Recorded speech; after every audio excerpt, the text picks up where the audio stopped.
오늘은 믿음으로 축복하라라는 제목으로 하나님의 말씀을 나누고자 합니다. 자, 오늘 본문의 배경은 죽은 줄만 알았던 이 아들 요셉과 이제 20년 만에 눈물의 재회를 이제 야곱이 합니다. 그리고 나서 이제 이 야곱이 이집트의 바로 왕을 만나요. 바로 왕을 만나서 이 바로 왕에게 야곱이 축복을 해주는 그 사건이 오늘 본문에 기록되어 있습니다. 특히 오늘 본문은요, 하나님께서 정말 높이 보시는 사람, 정말 귀하게 여기시는 그 삶이 무엇인지가 기록되어 있어요. 그래서 모든 그리스도인들이 반드시 추구해야 될, 가장 목표로 삼아야 될 그러한 모습이 무엇인지를 오늘 본문을 통해 우리는 알 수 있습니다. 자, 오늘 본문 창세기 47장 7절을 읽어보면 요셉이 자기 아버지 야곱을 인도하여 바로 앞에 서게 하니 야곱이 바로에게 축복하매.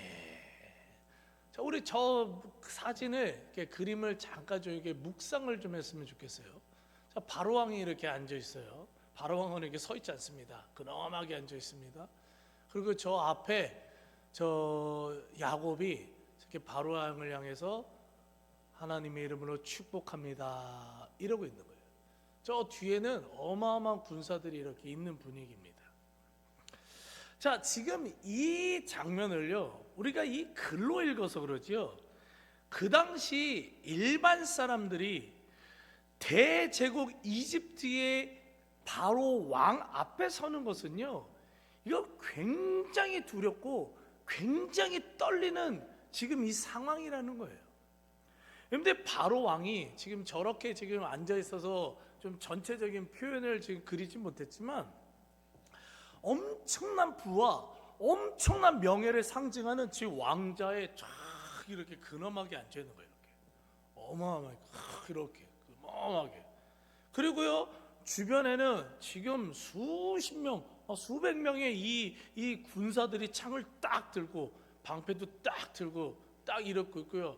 수많은 이 화려한 이 고위 관직자들이 쫙 일렬로 서 있습니다. 주변에 쫙 서 있어요. 호위하고 있어요. 그리고 그 당시 이집트의 왕은요, 사람이 아니라 신이에요, 신.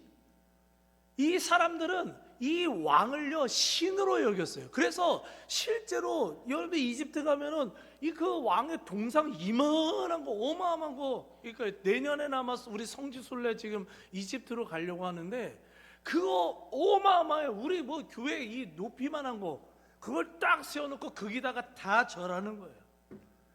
왜요? 왕이 아니라 신이에요, 신. 하늘에서 내려온 태양 신이에요. 그러니까 이 이집트 왕 앞에 선다는 건요, 상상할 수도 없는 일이에요. 여러분들 우리 그 저기 사극 보시죠? 사극들 보셨죠?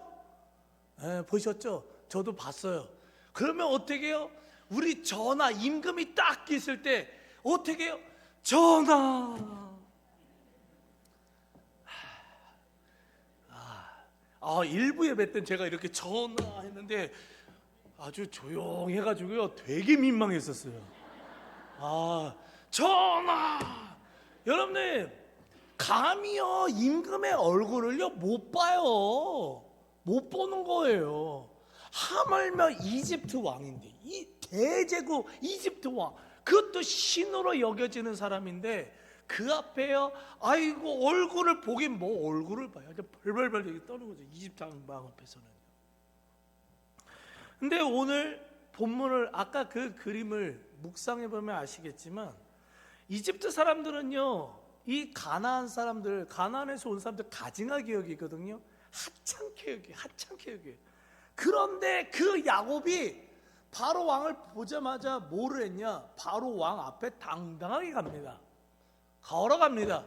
그리고 와서 바로 왕 앉아 있는데 딱 내려보는 거예요. 내려보는. 그리고 하나님의 이름으로 당신을 축복합니다. 자, 이렇게 한 번도 아니고요, 두 번을 축복하는데요. 창세기 47장 10절 읽어보면 요셉이 바로에게 축복하고 그 앞에서 나오니라. 맨 처음에 만났을 때 축복 한번 해주고요, 이제 대화가 다 끝나고 나올 때 또 다시 축복해 줍니다. 두 번 축복해 줘요. 근데 성경에서요, 어떤 말이나 어떤 행동이 이렇게 두 번 반복해서 나온다는 건 굉장히 그것을 강조한다는 거예요. 굉장히 강조한다는 거예요. 그러니까 그 사건만큼은 굉장히 성경에서 강조하고 있고 아주 중요한 메시지가 그 안에 숨겨 있다라는 겁니다. 자, 그럼 질문이요. 질문. 도대체 하나님은 이 사건을 통해, 이 야곱이 바로 왕을 축복해 준 이 사건을 통해 우리에게 어떠한 영적 메시지를 강조하고 계시고 있는가? 어떤 메시지를 반드시 알기를 원하시는가? 이 질문을요, 던져봐야 됩니다. 그런데 그게 뭐냐? 그 답이 뭐냐? 그것은 바로 세상은 엄청난 부와 명예와 권력을 가진 바로 왕을 높다고 여기지만 하나님은 하나님으로부터 복을 받아 바로 왕을 축복하고 있는 야곱을 더 높이 여기신다라는 사실을 믿으시기 바랍니다. 누가 더 높냐예요. 누가 더 높냐? 잘 보세요. 바로 왕은요, 그 당시 그냥 한 나라의 왕 정도가 아니에요.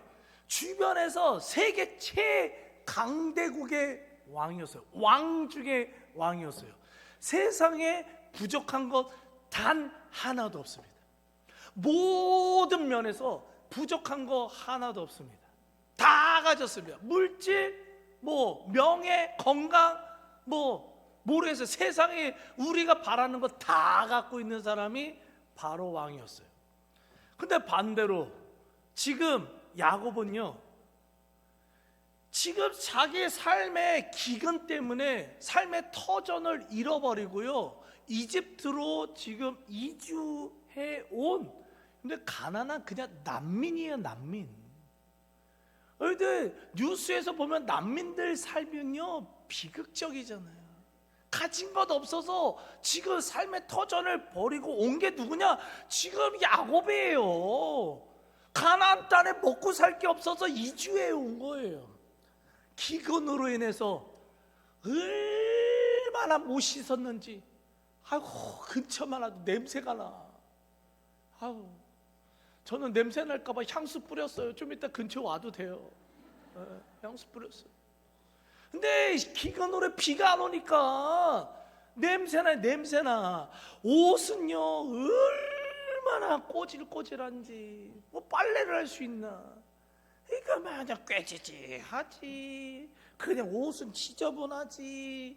그런데 지금 나이도 이제 알겠죠. 130살. 나이도 많아요.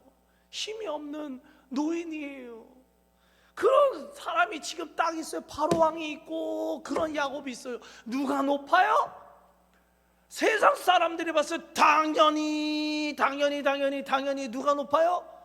바로 왕이 높죠. 게임도 안 돼요. 바로 왕이 당연히 높은 거예요. 그런데요, 히브리서 7장 7절을 읽어보면 논란의 여지 없이, 그냥 말할 필요가 없다는 거야. 논쟁할 필요도 없다. 논란의 여지 없이 낮은 자가 높은 자에게서 뭐 한다고요? 축복을 받느니라. 누가 높다고요? 축복을 해주는 사람이 높다라는 거예요. 여러분들 잘 보십시오. 세상은 부족함 없는 바로왕, 그 삶이 높다고 하지만요, 하나님은, 성경은요, 축복해 주는 사람이 높은 사람임을요, 지금 선포하고 있음을 믿으시기 바랍니다. 그렇기 때문에 우리 그리스도인들이요, 저와 여러분들이 가장 추구해야 될 삶의 방향은요, 세상의 모든 것을 다 누리는 게 아니라는 거예요. 물론 물질 축복도 받으시길 간절히 소망합니다. 받으셔야 돼요. 그리고요, 출세, 하셔야지. 출세도 하셔야 되고 자녀들도 잘 되고 인기와 명예도 누리고 그러면 권력도 누리고 좋아요. 근데 그게 목적이 아니라는 거예요. 그게 목표가 돼서는 안 된다는 거예요. 그보다 더 높은 인생, 그보다 더 우리가 추구해야 되는 인생은 뭐냐? 모든 것을 주실 수 있는 그 하나님의 복이 주변 사람들에게 잘 전달될 수 있도록 축복해 줄 수 있는 삶을 사는 게 가장 귀한 인생임을 믿으시기 바랍니다. 그러면 어떤 성도님들은 이런 질문을 꼭 목사에게 합니다. 무슨 질문을 하느냐?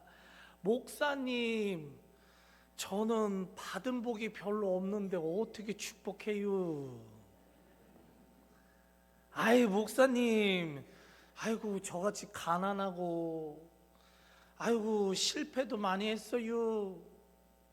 배운 것도 없어요. 저 배운 것도 없고요. 인기도 없어요. 인기도 사람들 아이고 말 주변도 없어서 그냥 주변에 사람도 없고요. 힘도 없는데 제가 누가 누굴 축복해요? 제가 축복받아야 되는데. 어설프게 사투리 하니까 더 웃기죠. 내가 누가 누구를 축복할 수 있느냐? 내 삶이 지금 이렇게 힘들고 어려운데 내가 어떻게 누굴 축복하느냐? 이런 말하는 사람들이 꼭 있어요. 근데요, 이러한 생각은요, 성경에 나오는 축복에 대한 이 단어, 이 축복에 대한 의미를요, 우리가 제대로 배우지 못해서 하는 생각이에요. 축복이에요. 그런데 오늘 본문에 나오는 야곱이요, 바로왕을 2번 축복을 했거든요. 이때 사용된 단어가 뭐냐면 히브리어로 와예 바라크랍니다. 이 원어적인 의미는 뭐냐면 전능하신 하나님의 능력과 복이 상대방의 삶에 실제로 이루어질 것을 확실히 믿으며 선포하는 행위가 바로 축복합니다라는 거예요. 다시 한번요, 전능하신 하나님의 능력과 복이요, 상대방의 삶에 실제로 정말로 이루어질 것을 확실히 믿으며 선포하는 믿음의 행위가 뭐냐? 축복합니다라는 표현이에요. 축복합니다. 제가 여러분들 바깥에 성도님들 나올 때 뭐라고 인사해요? 제가 저랑 인사하시는 분들 뭐라고 해요? 제가 축복합니다. 제가 여러분들 듣기 좋으라고 하는 소리 아니에요. 여러분들 그거 덕담 아니에요. 아이고 그냥 좋은 일 있으면은 좋고 그냥 아니면 말아요. 이게 아니라는 거예요. 축복합니다라는 그 말은요, 축복와의 바라크는요, 여러분 성경에 엄청난 하나님의 축복의 말씀들 기록되어 있잖아요. 그렇죠? 막 잘 되고 나와도 잘 되고 들어가도 잘 되고 뭐 자녀들도 복을 받고 뭐 밭도 복을 받고 너무 많은 축복의 말씀들이 있죠. 그 말씀들과 실제로 수많은 어려움 가운데서도 막 능력의 말씀, 기적의 말씀, 이기는 말씀, 승리의 말씀, 축복의 그런 사건들이요, 정말로 그 사람의 삶에 이루어지길 정말 믿는 그것을 믿음으로 선포하는 게 뭐예요? 축복합니다. 축복합니다. 그렇기 때문에 내가 가진 것이 많아서 더 축복해 주는 삶을 사는 것, 반대로 내가 가진 것이 없어서 축복해 주지 못하는 삶을 사는 게 절대로 아니라는 거예요. 내 형편에 따라 그 축복해 주고 아니고가 아니라는 거예요. 내 삶이 평탄하고 모든 게 잘 돼서 축복해 주는 삶을 살 수 있는 거고, 반대로 내 삶에 고난과 어려움이 많아서 나는 축복해 주지 못해가 절대로 아니라는 거예요. 자, 오늘 본문이요, 잘 보세요. 창세기 47장 9절 10절을 읽어보면 야곱이 바로에게 아뢰되 내 나그네 길의 세월이 130년이다. 험악한 세월을 보내었나이다 하고 야곱이 바로에게 축복하고 그 앞에서 나오니라. 자, 축복하고 나오는데 뭐예요? 그 앞에 있던 사건. 자, 야곱이 바로왕을 만났어요. 막 이런저런 얘기를 하다가 바로왕이 야곱에게 나이가 몇 살이에요? 물어봅니다. 연세가 어떻게 되세요? 물어봤어요. 그랬더니 내 나이 130살이래요. 아유, 우리 어르신들 130살까지 사시길, 건강하게 사시길 간절히 소망합니다. 어르신들 그러면 아유 지겨워 그러시죠. 근데 건강하게 사세요. 건강하게 사세요. 근데 나이를 얘기하면서 뭐라고 얘기하냐? 험악한 세월을 살았대요. 험악한 세월을 살았대요. 히브리어가 웨라임이라고 하는데요, 육체적으로요, 정신적으로, 마음으로요, 정말 고통스러운 인생을 살았다는 거예요. 너무 힘든 삶을 살아왔다라고 바로 왕에게 고백을 합니다. 근데 실제로 여러분 야곱의 삶을 한번 생각해 보세요. 야곱이요, 잘 보세요. 형 에서에게 장자권을 뺏었던 그 사건 때문에 그때부터 집에서 쫓겨나잖아요. 형이 죽일까봐 도망쳐 나오잖아요. 근데 이 집안이 좀 약간 형들이 다 못됐어 보니까. 형 에서한테 쫓겨나게 죽일까봐 야곱은 도망쳐 나오고, 요셉은 형들이 팔아가지고 가고, 아유. 여기서 동생분들 축복합니다. 형들은 회개하십시오. 여러분들 되게 힘든 삶을 살아요. 그리고 삼촌 라반의 집에 갔는데, 이야, 삼촌이잖아요. 그런데 얼마나 이기적이고 얼마나 탐욕스러운지 20년 동안 품삯 하나도 안 주는 거예요, 조카한테. 그러면서 얼마나 부려먹었는지. 아주 나쁜 인간이에요. 그리고 또요, 내 사랑하는 요셉이 20년 동안 죽었는 줄 알았어요. 자녀가 죽었는지 아는 그 황폐한 마음으로 20년을 살았어요. 그 지금은 이제 130살이 다 됐는데 이제 좀 편안하게 자녀들한테 이게 효도 누리며 살았으면 좋겠는데, 웬 이 기근 씻지도 못해요 지금. 삶의 터전 다 버렸어요. 난민 됐어요 130살에. 그러니까요, 야곱의 인생은요, 바로 왕을 보자마자 험악한 세월을 보냈습니다. 자, 여기서 끝났으면 야곱의 인생은 정말 그 말처럼 비참한 거예요. 비참하게 끝나는 거예요, 여기서. 근데 어떻게 해요? 야곱은 그 말하고 나서 그 다음 무슨 행동을 하고 나왔다고요? 험악한 세월을 보냈나이다 하고 야곱이 바로에게 뭐라고 왔다고요? 축복하고 그 앞에서 나오니라. 이게 뭐를 상징하는 건지 아십니까? 이게 뭘 상징하는지 아세요, 여러분들? 야곱의 삶 정말 험악했어요. 진짜 어려웠어요. 그런데 그 험악한 인생 가운데 가장 힘들 때 하나님께서 나타나셔서 말씀으로 위로해 주시고, 너 아니야, 너 인생 이렇게 끝나지 않아, 너 잘 될 거야, 너 지금 실패하고 너 부족한 모습 있지만 내가 너 훈련시킬 거야, 너를 축복의 사람으로 만들 거야, 너를 일으킬 거야, 너를 창대케 만들 거야. 그리고 그 외삼촌한테 20년 동안 얼마나 억울해요. 품삯 하나도 못 받았어요. 한 방에 그 괴롭혔던 외삼촌은 그냥 하나님이 그냥 원수 갚아주시는 거예요. 그냥 억울함을 다 풀어주시는 거예요. 그리고 이제 한 방에 20년 동안 못 받았던 품삯이요, 배로 받아요. 배로. 하나님이 다 책임져 주시는 거예요. 내 아들 죽은 줄 알았거든요. 내 아들 죽었는 줄 알았는데 노예로 팔려갔대요. 이야, 근데 노예로 팔려갔는데 외국에서 뭐가 돼 있어요? 총리가 돼 있네.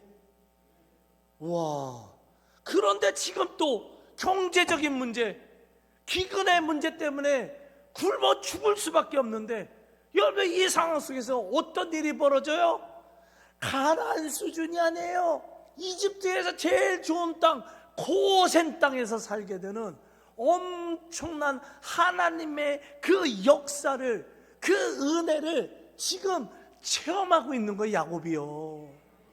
그러니까 그 사실을 지금은 초라할지 몰라도, 지금 상황은 순간 나쁠지 몰라도 하나님은 반드시 형통케 하시고 반드시 회복시켜 주시고 반드시 복 주시는 분이심을 너무도 잘 아는 거예요. 믿는 거예요. 그러니까 어떻게 해요? 험악한 세월을 보냈습니다. 하지만 문제되지 않아요. 하나님이 회복하실 줄 믿습니다라는 믿음으로 뭐예요? 바로 왕을 축복하는 거예요. 그 사실이 내가 확실히 믿기 때문에 그 믿음으로 바로 왕, 당신의 삶도 지금은 잘 되고 형통할지 몰라도 당신의 인생 가운데 어려움이 있을 수 있어요. 부자라고 문제 없는 거 아니에요. 권력 가졌다고 문제 없는 거 아니에요. 모든 사람은 문제 있습니다. 어려움이 있습니다. 하지만 하나님이 함께 하시면 당신은 잘 될 수밖에 없어요. 당신은 형통할 수밖에 없어요. 그 믿음으로 당신을 축복합니다 라는 모습으로 오늘 이 바로 왕 앞에서 이 꾀지지 않고 힘없는 이 야곱이요 축복을 해준 거예요. 여러분들, 오늘 본문의 사건을 통해 우리가 반드시 마음에 깊이 새겨야 되는 것이 있습니다. 그게 뭐냐면, 하나님은 힘있고 많은 것을 가진 사람이 아니라 누군가를 믿음으로 축복해 주는 그 사람의 인생을 가장 높이, 가장 귀하게 여기신다는 사실을 믿으시길 바랍니다. 축복은요, 여러분 능력 있는 사람이 하는 게 아니에요. 축복은 많은 것을 가진 사람이 하는 게 아니라, 축복은 하나님에 대한 진정한 믿음이 있는 사람이 축복을 해줄 수 있다는 사실을요 마음에 깊이 새기시길 간절히 소망합니다. 환경이 좋아서 축복하는 사람이 아니라 믿음으로 축복하는 사람이 진정한 하나님의 사람인 거예요. 내가 부족해도, 내가 연약해도, 내가 힘들어도, 지금 가진 것 없어도 하나님의 능력과 복이 상대방의 삶에 실제로 이루어질 것을 믿고 축복해 주는 사람이 진짜 참된 그리스도인이고 참된 믿음의 사람임을 믿으시기 바랍니다. 그렇기에 저와 여러분들이 가장 추구해야 될 삶의 목적은 뭐냐? 내가 축복해 주는 사람이 되는 거예요. 내가 축복해 주는 사람. 야곱같이럼 누군가를 진심으로 축복해 주는 사람이 돼야 되는 거예요. 힘든 사람이 있으면 가서요 뭐해요? 축복합니다 해줘야 되는 거예요. 여러분들 연약한 사람이 있어요. 그 사람한테 가서 축복합니다가 먼저 나와야 되는 거예요. 힘든 사람을 축복합니다라고 말하면서 위로해 주고요, 격려해 주면서 살려내는 축복의 입술을 가진 사람이 저와 여러분들이 되길 간절히 소망합니다. 그로 인해서 나도 복을 받고 너도 복을 받고, 다시 한번 나도 복을 받고, 네, 너도 복을 받고, 네. 이렇게 축복해주는 사람, 그런 인생이 우리 교회에 정말 많아졌으면 좋겠어요. 그래서 나 때문에 축복의 입술을 가진 나 때문에 우리 교회도 잘 되고, 나도 잘 되고, 내 가정도 잘 되고, 내 셀도 잘 되고, 내가 축복해주는 그 사람도 다 잘 돼서 다 함께 주님의 은혜 안에서의 행복하고 기쁨이 넘치는 삶을 살게 되길 간절히 축복하며 기도합니다. 아멘. 오늘 이